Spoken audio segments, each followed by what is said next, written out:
जय श्री कृष्णा दोस्तों, आपका हमारे चैनल हिंदी व्रत कथा में स्वागत है। आज हम आपको षठ तिला एकादशी की कहानी सुनाने जा रहे हैं। षठ तिला एकादशी माँ कृष्ण पक्ष की एकादशी को की जाती है। इसके अधिष्ठाता देव भगवान विष्णु है। पंचामृत में तिल मिलाकर भगवान को स्नान कराया जाता है। इस प्रकार जो मनुष्य जितने तिलों का दान करता है उतने ही समस्त वर्ष स्वर्ग में वास करता है। तिल मिश्रित पदार्थ को स्वयं खाएं, ब्राह्मणों को खिलाएं। दिन में हरि कीर्तन कर रात्रि में भगवान की मूर्ति के सामने सोना चाहिए। 6 प्रकार के तिल का प्रयोग होने के कारण इसे षठ तिला एकादशी के नाम से पुकारते हैं। इस व्रत की नियम पूर्वक पूजा करने से वैकुंठ लोक की प्राप्ति होती है। तो आइए सुनते हैं षठ तिला एकादशी की कथा। एक ब्राह्मणी मनुष्य लोक में ब्रह्मचार्य व्रत का पालन करती हुई देवताओं का पूजन करती थी। वह पूरे मास उपवास करती हुई पूजा में लगी रहती थी।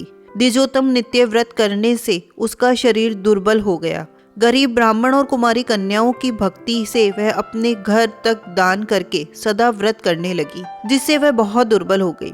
उसने अन्न दान करके ब्राह्मण और देवताओं को तृप्त नहीं किया। बहुत दिनों के बाद उसके मन में विचार आया कि मैंने इतने कठिन व्रत करे जिससे मेरा शरीर शुद्ध हो गया है। शरीर को सुखाकर उसने स्वर्ग जाने के योग्य अपना देह बना लिया, किंतु उस स्त्री ने अन्न का दान नहीं किया जिससे सबकी तृप्ति होती है। तो उसकी जांच के लिए मनुष्य लोक में भगवान श्री कृष्ण खुद गए। एक भिक्षुक का रूप धारण करके भिक्षा पात्र लेकर ब्राह्मणी से भीख मांगने लगे।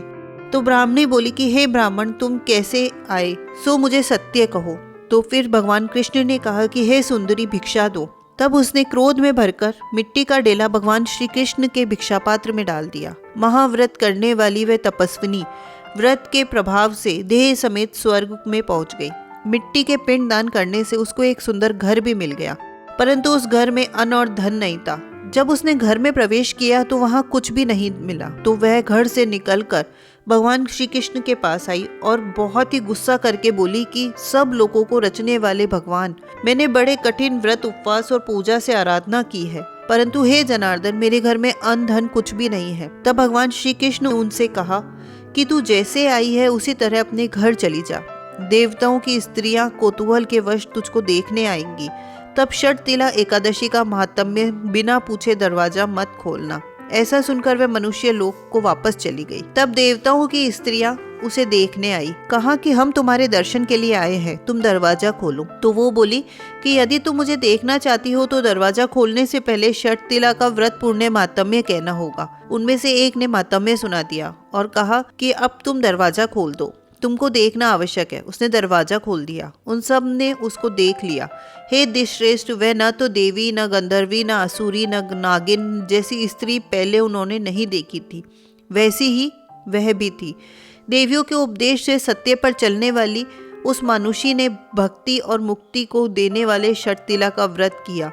जब वह मानुषी क्षण भर में रूपवती और कांति युक्त हो गई तो उसके यहाँ धन, धान्य, वस्त्र, स्वर्ण, चांदी सब हो गया। षठ तिला के प्रभाव से उसके घर में धन धान्य से भरपूर उसका घर भर गया। लोभ के वश होकर हमें बहुत तृष्णा नहीं करनी चाहिए। अपने धन के अनुसार तिल, वस्त्र आदि जरूर दान करें, इससे जन्मांतर में आरोग्यता होती है। षठ तिला का उपवास करने से दरिद्रता, मंद भाग्य और अनेक प्रकार के कष्ट नहीं होते। विधि पूर्वक किया हुआ दान सब पापों का नाश करता है। हे मुनि सत्तम, इससे शरीर में थकावट, अनर्थ और कष्ट नहीं होता है।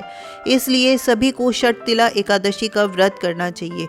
तो हे कृष्ण भगवान, जैसे उस मानुषी को दिया, जैसे उस ब्राह्मणी की बेटी को दिया, वैसा सबको देना। धन धान्य से भरपूर हमारे घर का भंडार भरना। बोलिए श्री कृष्ण भगवान की जय हो। तो दोस्तों, आपको ये कहानी अच्छी लगी हो तो प्लीज़ लाइक करें, कमेंट करके हमें प्रोत्साहित करें और हमारे चैनल को सब्सक्राइब करें। धन्यवाद।